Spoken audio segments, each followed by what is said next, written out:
దేవుడు తమ ఏర్పరచుకున్న వారి కొరకు ఎంతగానో తోడ్పాటును అందిస్తాడు.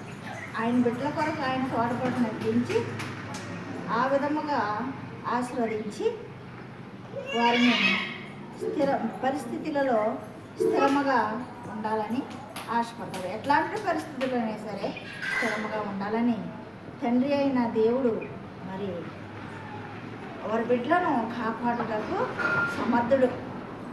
ఎందుకనగా వారిని ఉన్నత స్థానంలో నిలిపినందున వారు సమకాలీలు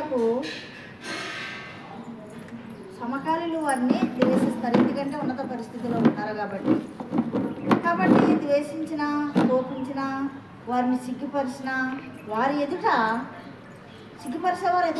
వారి దేవుడు ఏర్పరచుకున్న వారిని ఎంతగానో ఆయన బిడ్డలను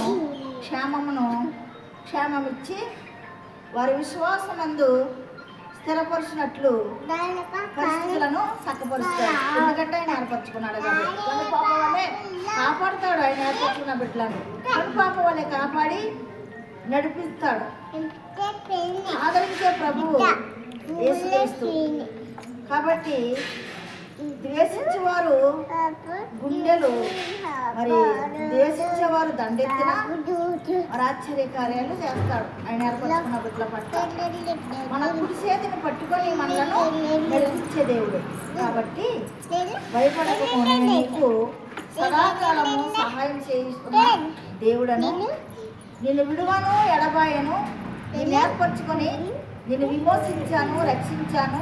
కాబట్టి నిన్ను ఎవరు ద్వేషించినా, ఎవరు హేళన చేసినా, ఎవరు నేను చూసి తక్కువగా మాట్లాడినా, నవ్వినా, నిన్ను హెచ్చించి నిన్ను నిశ్చయి పట్టుకుని నడిపించిన దేవుడు. ఎందుకనగా తల్లి గర్భంలో ఉన్నప్పుడే నేను ఏర్పరచుకున్నాను కాబట్టి నా దయా సంకల్పం చొప్పున నిన్ను ఆశీర్వదిస్తాను. కాబట్టి నువ్వు భయపడొద్దు, దిగులు పడొద్దు.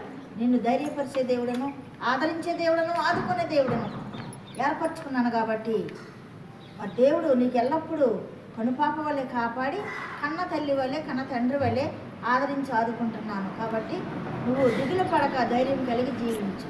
ఆమేన్.